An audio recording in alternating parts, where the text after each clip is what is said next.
Darwin's Game, Episode 1. So the episode opens up with a man holding a bird. I'm not really sure which bird it was, but if it is an albatross, I think that's worthy of being addressed. He was holding it near his chest too, and the saying is you wear an albatross on your neck, so that where it's located could be like if it was had a string, it could be like a necklace. So I think that's kind of evidence that it could be an albatross.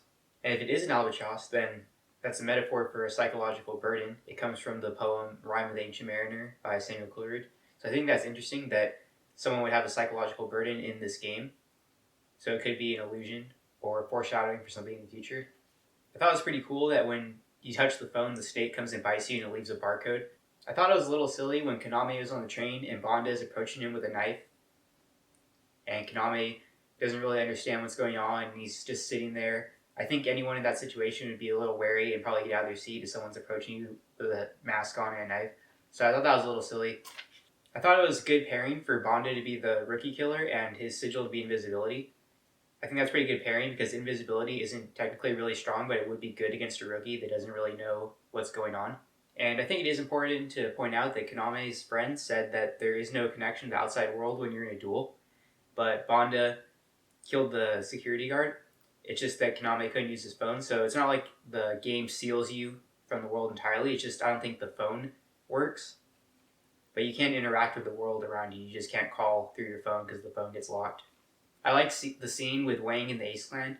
That's good foreshadowing for a strong villain. I like that he's part of organized crime because that puts another layer of interest into the show. And I do like how he's using his powers to fight people in the real world. So he's not just using his sigil in the game. He's actually using it for his own benefit. So I think that's a good abuse of power into Darwin's game, which kind of goes along with Darwin's game because it's survival of the fittest, and he's using his survival in the fittest against people that don't have the sigil. So I think it works perfectly. Another thing I really like is that the game has affiliations and levels. I think that's another good layer on top of just, rather than just giving them a sigil and have them fight in duels, there's layers. You can affiliate, you can use strategy now. So that's why I really like Kaname and Shuka joining teams, because that adds another layer of strategy into the anime. It's going to add better dialogue, and it's going to be better now that you have a dynamic between two characters rather than just the anime follow one person. So it adds much better interest and many layers for it. And I also like that Shuka is really strong because it gives him a really strong teammate right off the bat, which I think is also interesting.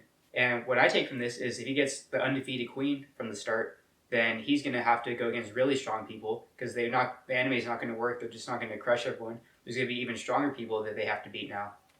So that also sets it up for really good fights. Another thing I didn't like about Kaname is when he meets Shuka for the first time and she gives him a free question and he asks, how do you quit the game?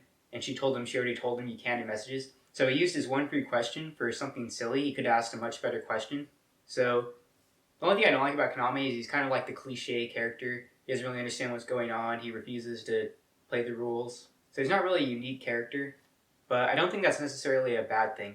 I really like his sigil, how it can create things. I think there's a lot of interesting things that can be done with it, and I'm curious to see what they're going to have him do. There's a lot of room for versatility, which is good. And I also like that Shuka's sigil is very versatile too. Not only is it very strong because she can control the chains, but it's also very mobile. So it gives her a ton of variety with what she can do with her attacks. So there's two people with very versatile, strong sigils, which is very interesting as well. And then at the end with the person that sells information, that's another layer that's interesting. Now you have an information seller. So this anime is setting itself up to have many layers and many faucets that it can go down. So I don't think this anime is particularly unique in its character design, but I think the premise is really unique, and I think if they play it right, it could be one of the best animes of the season.